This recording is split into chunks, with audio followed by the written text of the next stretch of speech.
please don't call them seals. They get very, very offended. It's like somebody calling me a monkey. Alright, I'm not a monkey. I'm a human being. But the best way to tell the difference between a seal and a sea lion is to have a look at the top of their heads. When you see one of our sea lions pop his head out of the water, you'll notice he's got ears, right, little ear flaps on the top of his head. True seals, the kind of seal you'd probably see on the British coast, they just have nice, smooth, round heads, and you can't see their ears. So I'm talking a little bit about our sea lions. Our oldest sea lion, her name is Ozzy. Now Ozzy's the granny of the lake. She's born and bred here at Longleat, and she's actually had 8 pups, and she's 28 years old, which actually is a really good age for a sea lion, because in the wild they'd be lucky to see 15, maybe 16 if they're very lucky. Because like most animals in the wild, what happens is they get old, they slow down, and they get eaten. Mainly by things like sharks and killer whales. So lucky enough for our sea lions, there aren't too many sharks or killer whales in this Wiltshire lakes. They live nice, long, happy lives. All hiding from us at the moment. They've all gone.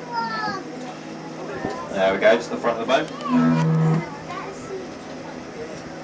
Lady Length go past on the right. Give her a bit of feedback. Give her a wave as we go past if you fancy it. Oh, somebody's waving back actually, so we're down there. I believe that is Celia there, I think.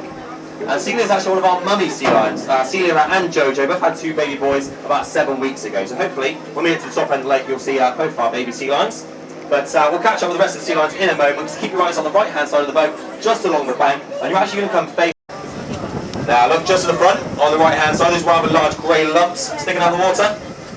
Yeah, I'm not talking about the ducks, I'm talking about the big grey lumps. Now these big grey lumps, they're not rocks, they're not boulders like somebody asked me on the last trip. They're actually Ugandan hippopotamus. You've got Spot and Sonia, about 13 feet in length, weigh about 2 tons each. And as I said, they are Longleat and Africa's most dangerous mammal. In Africa, hippos are responsible for killing between 200 and 300 people every single year. The reason for this is they're very territorial. They don't like anything or anybody in their territory, which means they wake up grumpy, spend the whole day grumpy, and go to bed grumpy. Does that sound familiar? Yeah, I've got one at home as well. There is one good little bit of news about hippos, though. They are herbivores, they only eat grasses and vegetation, so have come face to face with a grumpy hippo. They're never going to eat you. What they will do to you is chew you up into lots of little pieces and then spit you back out, because they don't eat meat and they don't like the taste of it. So it's not all bad, you never get eaten by a hippo, but you will be along.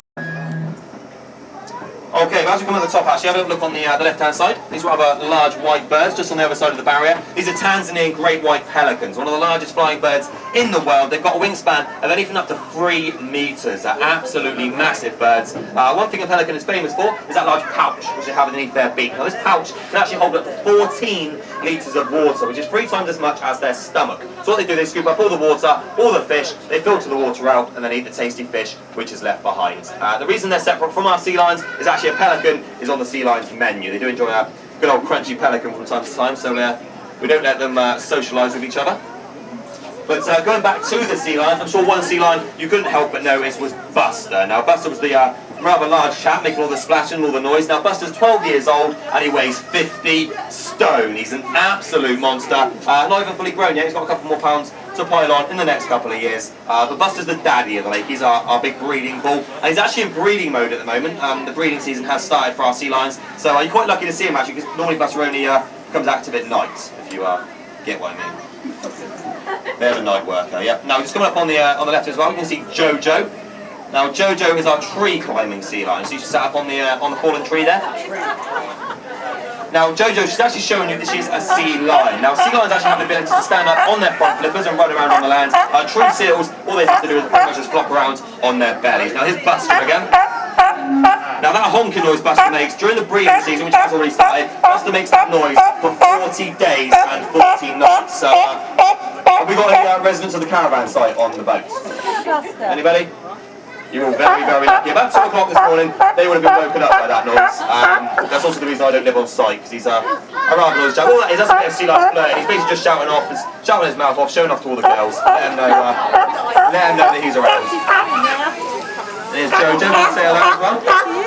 That's Mummy and Daddy's great, nice and active. But of course, 6 months later, once their quarantine was up, the keepers wanted their TV back. Now, I don't know if anyone on this boat's ever tried to take a TV off a 30-stone angry gorilla. It's not the easiest of jobs. So what the keepers did, they let him keep hold of the TV, and all these years later, it's actually been upgraded. Nowadays, Nico has a 24-inch flat-screen colour TV with Sky Plus. We liked all the colour, all the movement and the silly music. In fact, you can tell what Nico enjoys because he'll clap along to the music and literally be glued to the screen, and if he doesn't like what's on, he'll just turn away and he won't look at it. So that's how we know he doesn't like sport, he doesn't like soaps, he can't stand Big Brother, and he absolutely despises Animal Park. He does not like Animal Park one little bit unless he's on it. So I've actually only watched it as long as he's on the box. A bit of vanity, but also he has the ability to recognise himself on the TV, also his own reflection. So a very clever animal, but not enough singing and dancing, so he's not a big fan.